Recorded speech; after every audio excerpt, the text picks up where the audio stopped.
RCB সবার আগে super four নিশ্চিত করলো আরসিবির আজকের ম্যাচটা অসাধারণ ছিল। ভেঙ্কাটেশ আয়ার অসাধারণ একটা ইনিংস। পাঞ্জাবের কথা আর কি বলবো ভাই, পাঞ্জাব আসলেই দেখেন, এই দলটা টুর্নামেন্ট যখন শুরু হলো তারা টানা 6টা ম্যাচ জয়লাভ করলো।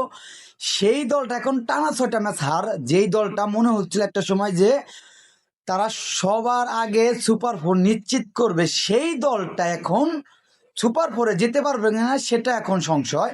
যদি তারা লাস্ট ম্যাচটা জয়লাভ করে তারপরে তাদের সমীকরণ বা মাইনাস প্লাসের উপরে ভিত্তি করে তাদের সুপার ফোরে যেতে হবে।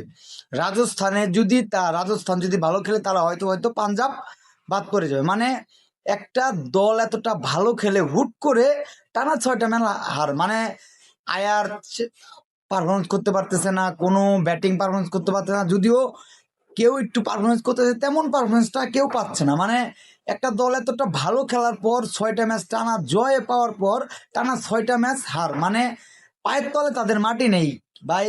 যেই দলটা কাপ নেওয়ার জন্য প্রস্তুত ছিল, যে দলটা হয়তো মনে হচ্ছিল যে এই পাঞ্জাব এবার 2026 IPL অন্যতম দাবিদার, সেই পাঞ্জাব সুপার ফোরে যেতে পারবে কিনা সেটা নিয়ে এখন সন্দেহ।